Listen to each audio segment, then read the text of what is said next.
मध्य प्रदेश के ग्वालियर चंबल में कैसा है बीजेपी का हाल? इस बार ग्वालियर चंबल में बीजेपी कितनी सीटें जीतने जा रही है? इन्हीं सवालों पर देखिए सिंधिया के क्षेत्र से सिंधिया के साथ चुनाव की बात।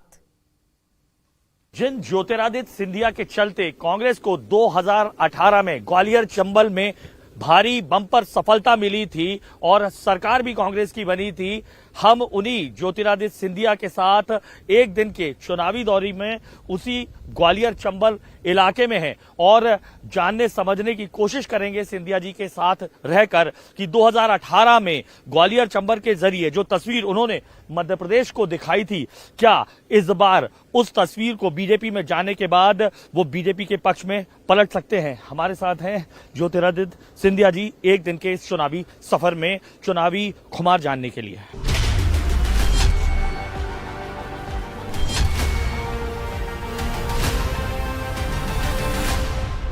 दिवाली का जोश, उमंग, उत्साह, इस वक्त जो खुमार है जनता का वो तीसरे आसमान पर है और इस वक्त हम भी आसमान पर हैं केंद्रीय मंत्री ज्योतिरादित्य सिंधिया के साथ और जानने की कोशिश करेंगे कि दरअसल जमीन पर जनता का खुमार किस तरफ है। बीजेपी है, कांग्रेस के पक्ष में हमारे साथ है ज्योतिरादित्य सिंधिया जी। सर, दिवाली की बहुत बहुत शुभकामनाएं सबसे पहले तो। और जनता का खुमार आप लगातार जा रहे हैं जगह जगह, आपको किस ओर दिखाई दे रहा है? आपको और आपके द्वारा सभी दर्शकों को मेरे तरफ से दिल की गहराइयों से दीपावली की बहुत बहुत शुभकामनाएं। और इस दीपावली के शुभ अवसर पे भी मैं कहना चाहता हूं कि सत्य और सही बात की सदैव जीत होती है। मुझे पूरा विश्वास है कि जो भारतीय जनता पार्टी ने कड़ी मेहनत और परिश्रम के साथ मध्य प्रदेश को एक बेमारू राज्य से एक बेमिसाल राज्य में परिवर्तित किया है, चाहे सड़क हो, बिजली हो, सिंचाई हो, पानी हो, आवागमन की सुविधा हो। मुझे पूर्ण विश्वास है कि जनता का आशीर्वाद भी पूर्ण रूप से भारतीय जनता पार्टी के साथ रहेगा और आगामी 17 तारीख को मतदान के दिन और आगामी 3 तारीख को परिणाम के दिन, दोनों में कमल का फूल जनता ही खिलाएगी। कमल का फूल जनता तो खिलाएगी, लेकिन क्या वजह रहेगी उस फूल को खिलाने की? ऐसे कौन से मुद्दे रहेंगे जिसे लेकर आप जाएंगे? बहुत सारे मुद्दे हैं। मैंने कहा सड़क, बिजली, पानी। मध्य प्रदेश में अगर आप सड़कें देखें, 2003 में हम लोगों को ढूंढने पड़ते थे कि गड्ढे कहाँ हैं और सड़क कहाँ है। 44,000 किलोमीटर की सड़कें थी, आज 5 लाख किलोमीटर की सड़कें। बिजली की आप बात करो तो बल्ब होता था पर बिजली नहीं होती थी। 5,000 मेगावाट तक, आज 29,500 मेगावाट मध्य प्रदेश में ऊर्जा का प्रोडक्शन है। पानी की हम बात करें, सिंचाई के साधन, 7,65,000 हेक्टेयर भूमि 2003 में सिंचित थी, आज 48 लाख हेक्टेयर भूमि मध्य प्रदेश में सिंचित है। पर कैपिटा आयु की बात करो आप, पर कैपिटा आय की, एक व्यक्ति की आय की, उस समय में 2003 में 11,000 रुपये प्रति व्यक्ति आय था मध्य प्रदेश में, आज 1,40,000 रुपये हो गया। ये सारी विकास और प्रगति के साथ साथ जन जन की प्रगति हुई। महिलाओं के लिए योजना, लाडली लक्ष्मी योजना, स्कूटी योजना, कन्यादान योजना, लाडली बहना योजना, हमारे अनुसूचित जाति वर्ग के लिए योजना। अभी हमने मैनिफेस्टो में 3 लाख करोड़ रुपए का बजट आवंटित किया है अनुसूचित जाति जनजाति क्षेत्र के लिए। हमारे एक क्षेत्र में, किसानी के क्षेत्र में, सरसों के लिए 2,700 रुपये प्रति क्विंटल समर्थन मूल उस पे हम खरीदेंगे। धान 3,100 पे खरीदेंगे। हमारे एक गरीबों के लिए, एक व्यक्ति के लिए घर बनाया जाएगा। एक व्यक्ति को जो गरीब है उनके बच्चों के लिए 12 क्लास तक शिक्षा पूर्ण रूप से निःशुल्क दी जाएगी। तो कई योजना हैं। गरीब कल्याण अन्न योजना 5 साल और चलेगा। तो ये सब हम लोगों के संकल्प हैं। जी जी, आपको लगता है सर कि लाडली बहना योजना गेम चेंजर साबित हो सकती है, हो रही है आप लोगों के लिए? क्योंकि आप गांव पे जा रहे हैं, क्या दिख रहा है महिलाओं का? महिला का सशक्तिकरण भारतीय जनता पार्टी का एक प्रमुख स्तंभ है। चाहे महिलाओं को रोजगार में आरक्षण की बात हो, मध्य प्रदेश में पुलिस में 35% आरक्षण है, पंचायत के चुनाव में 50% आरक्षण है, हमारे शासकीय कर्मचारी में 35% का आरक्षण है, और दिल्ली में संसद में प्रधानमंत्री मोदी जी ने 33% आरक्षण करवाया महिला आरक्षण बिल के द्वारा। और मध्य प्रदेश में जैसे मैंने आपको कहा कि 2003 के पहले कुछ नहीं था, आज लाडली लक्ष्मी योजना है जहाँ लखपति पैदा होती है, और हाँ, हमारी लाडली लक्ष्मी जो लखपति पैदा होती है 1 लाख रुपए, वो भी हमारे मैनिफेस्टो में हम डबल करके 2 लाख रुपए ले जाएंगे। उसी के साथ साथ जो बच्चियां हैं उनकी अच्छा अंक आए स्कूल में, स्कूटी दी जाती है। कन्यादान योजना जो कांग्रेस ने बंद की थी, हमने दोबारा 55,000 रुपये की लागू की है, और लाडली बहना योजना।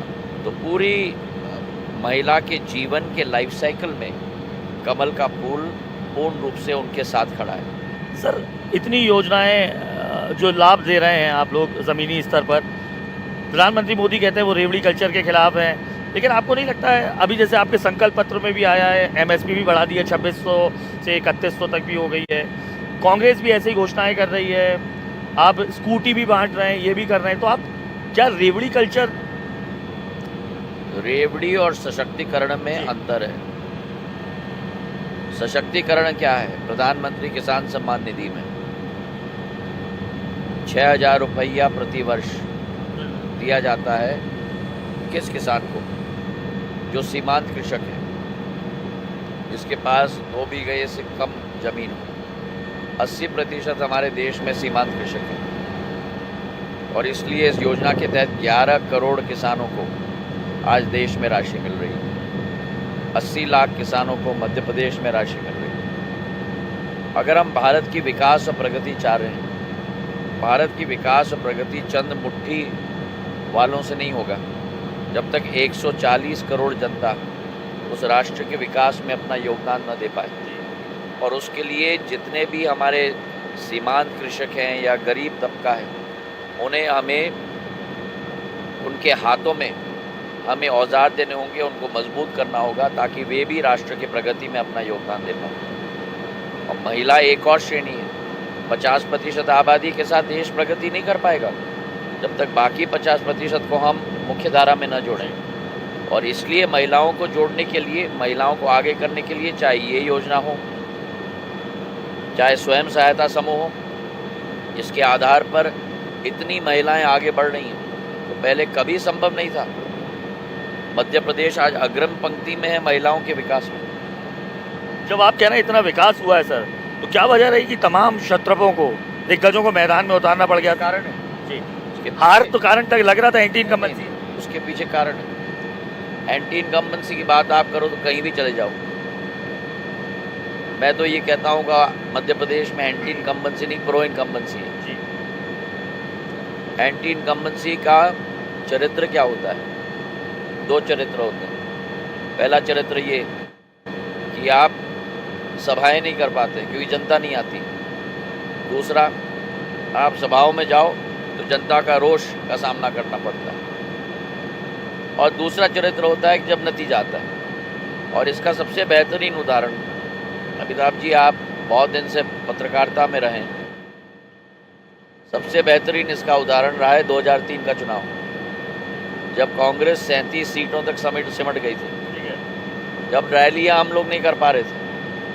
सड़क आज आप कई बीजेपी के नेताओं के साथ पूरे प्रदेश में घूम रहे हो। ये स्थिति आप कहीं पा रहे हो? यहाँ एंटी इनकम्बेंसी नहीं, यहाँ प्रो इनकम्बेंसी। और जहाँ तक नेताओं की आपने बात की, वो हमारी रणनीति का एक भाग है। क्या है हमारी रणनीति? हमारी रणनीति ये है कि जो आपके मजबूत सीट हैं उन्हें आप सुरक्षित रखो। जो कांग्रेस के मजबूत सीट हैं वहाँ आप ऐसे उम्मीदवार को उतारो ताकि उन सीटों को आप जीत पाओ। आज अगर आप पहली 2 हमारी सूची देखो, पहली 2 सूची निकली थी केवल उन सीटों की जो भाजपा 2 या 3 बार हारी हो, और उसी सूची में इन मंत्रियों का और सांसदों का नाम रखा गया था जो आप 2 या 3 बार हारे हो। तो आज क्या स्थिति है? कि कांग्रेस के मजबूत सीट भी सुरक्षित नहीं रहे। कांग्रेस के मजबूत लोग भी अपने क्षेत्र तक सीमित रह गए और हमारे मजबूत सीट हमने सुरक्षित की। ये एक रणनीति का भाग है। ये आपकी दुर्बलता नहीं बताती, ये आपकी बल को प्रकट करती है। ये कैसी रणनीति? आखिरी प्रश्न, ये रणनीति कैसी थी सिंधिया सर की आपको मोदी के मन में एमपी ये बताना पड़ा? शिवराज मतलब एमपी के मन में मोदी को, शिवराज क्यों नहीं? एक संयुक्त नेतृत्व है जो चुनाव लड़ रहा है। सारे के सारे हम लोग साथ में लड़ रहे हैं। हर बार आप तो हमारे ऊपर इल्ज़ाम लगाते थे कि आप लोग साथ में नहीं हैं, बायां हाथ इधर जा रहा है, दायां हाथ इधर जा रहा है। अब हम लोग सब साथ में हैं, उसमें आपको तकलीफ है तो हम आपको खुश कैसे करें? और जहाँ तक संयुक्त नेतृत्व की बात है, इसमें कोई दो राय नहीं, और मैं ऑन द रिकॉर्ड कह रहा हूँ, मध्य प्रदेश की विकास और प्रगति का कम से कम, मैं कह रहा हूँ इससे भी ज़्यादा, पर 80 से 90% श्रेय अगर किसी को जाता है भारतीय जनता पार्टी के नेतृत्व में प्रदेश में, वो शिवराज सिंह चौहान को जाता है। छोटे से एक आध दो सवाल और ले लेता हूँ। ग्वालियर चंबल में जीत की बड़ी वजह आप रहे थे 2018 में, 34 में से 26 सीटें आपकी वजह से आई थी। अभी हम जहाँ भी ग्वालियर चंबल के अशोकनगर में रहे, जहाँ की तीनों की 3 सीट उनके पास थी, तो एक बड़ी जिम्मेदारी है, उसमें कितना बदलाव होगा? क्या वो तस्वीर आपके वक्त में आएगी? और मध्य प्रदेश में भी, क्योंकि चेहरा एक तरीके से कहे, भले ही उन्होंने घोषित नहीं किया था 18 में, लेकिन आप थे, जनता ने आपके नाम पर वोट दिया था। इस बार क्या सोच रहे हैं सिंधिया? मुझे पूरा विश्वास है हमारे विकास के दम पर, हमारे प्रगति के दम पर, हमारी सेवा के दम पर, कोरोना काल की सेवा के दम पर, मुझे पूरा विश्वास है कि इस बार भी हर एक संभाग में बहुत अच्छे नतीजे भाजपा के पक्ष में आएंगे और 2023 में 3 दिसंबर को पूर्ण बहुमत के साथ भाजपा की सरकार। 3 साल हो गए आपको बीजेपी में। बीजेपी के ड्रीम पार्टी क्या लगता है आपको? बीजेपी वो पार्टी थी जिसके लिए मतलब आपको लगता था पार्टी ऐसी होनी चाहिए? क्या है बीजेपी में ऐसा अलग? भारतीय जनता पार्टी एक कार्डर के आधार पर चलती हुई पार्टी। ना मैं नेता हूँ, ना शिवराज सिंह जी नेता हैं, ना नरेंद्र सिंह जी नेता हैं, ना फग्गन सिंह जी नेता हैं, ना प्रहलाद पटेल जी नेता हैं। हम सब कार्यकर्ता हैं। उस भावना के साथ हमारी पार्टी कार्य करती है। और दूसरी बात, गुणवत्ता के आधार पर, मेरिटोक्रेसी के आधार पर लोगों को आगे किया जाता है और दोनों भारतीय जनता पार्टी के सबसे बड़े चरित्र हैं। आप कांग्रेस में रहे, बस कमलनाथ और दिग्विजय सिंह के बारे में बिना पूछे वो जनता को भी मालूम होना चाहिए क्या वाकई में कपड़ा फाड़ चल रहा है क्या है लोगों के मन में? देखिए, कांग्रेस उनकी सोच विचारधारा सलामत। मैं कांग्रेस मेरा अतीत था, मैं अपने वर्तमान और भविष्य के लिए परिश्रम कर रहा हूँ। भारतीय जनता पार्टी को मजबूत करने के लिए पूर्ण मेहनत और मशक्कत कर रहा हूँ और वही मेरा लक्ष्य है। और बस एक आखिरी सवाल मेरा बस ये रह जाता है कि अगर बहुमत आता है, सरकार बन जाती है बीजेपी, तो मैं कहूँगा कि अनुराग अमिताभ भावी मुख्यमंत्री के साथ बात कर रहे थे, कह सकता हूँ? मैं 2000, आप यही प्रश्न मुझे 2018 में करते थे। हाँ जी। मैं तब भी आपको कहता था मैं कोई मुख्यमंत्री के दौड़ में नहीं हूँ। मैं आज भी आपको कह रहा हूँ कि मैं कोई मुख्यमंत्री के दौड़ में नहीं हूँ। मैं विकास के दौड़ में हूँ, प्रगति के दौड़ में हूँ और जनता की सेवा के दौड़ में हूँ।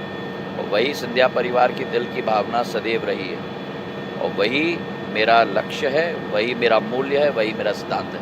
मैं कोई कुर्सी के दौड़ में ना कभी था, ना हूँ, ना कभी रहूँगा।